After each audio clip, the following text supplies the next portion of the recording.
The Falklands Wars was a conflict that occurred between the months of April and June of 1982, between the Argentine Republic and the United Kingdom of Great Britain and Northern Ireland. In this conflict, Argentina managed to recover the Falkland Islands after claiming them for almost 2 centuries. However, only 2 months later the British launched a counteroffensive and managed to successfully expel the Argentines. As can be seen, the conflict lasted a short time and the British defeated the Argentines very quickly. But how was this possible? Well, beyond the military tactics used by both sides, the truth is that Argentina committed several mistakes that left him with a fairly low chance of winning this conflict, and on the contrary, made the task much easier for the British. The first great mistake of Argentina was to have invaded the islands while it was in a military dictatorship. Since 1976, Argentina was governed by a far-right military dictatorship that frequently used censorship, repression and torture against elements it considered subversives of Argentine society.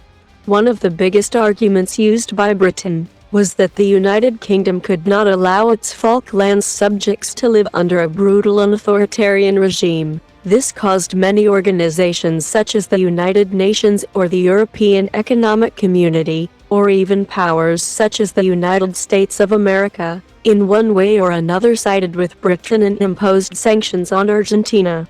The South American country, on the contrary, only received little support from underdeveloped countries such as Cuba, Venezuela, Peru, Libya or the Soviet Union.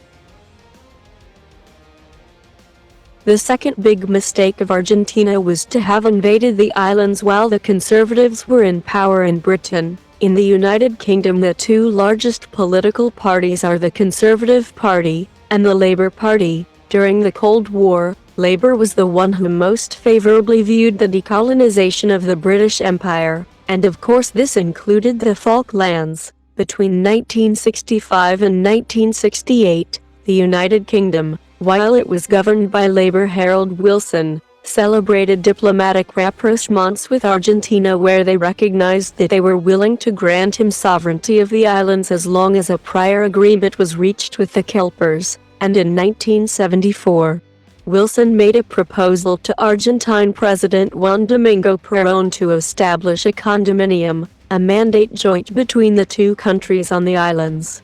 On the contrary, the conservatives were always more in favor of conserving the islands and not negotiating any type of cession with Argentina. In 1982, at the time of invading the islands, the United Kingdom was governed by the conservative Margaret Thatcher, who did not doubt and respond forcefully to the Argentine invasion. The third and last big mistake of Argentina was not having solved its border problems with its neighbor Chile. Thanks to this country was always in a constant state of alert due to the possibility that Argentina at any time would invade it, and of course, this country did not miss the opportunity to support the British and guarantee Argentina's defeat. The Chilean support for Britain was decisive in the course of the war, because in this way Britain could know what movement Argentina was going to make and prepare a successful attack or defense. In the end, thanks to these small but lethal mistakes that Argentina made, it is possible to explain the rapid defeat of this country in this war. If you liked this video, please give it a like and subscribe. Remember that you can leave your opinion in the comments and tell me if you want a video about a particular topic.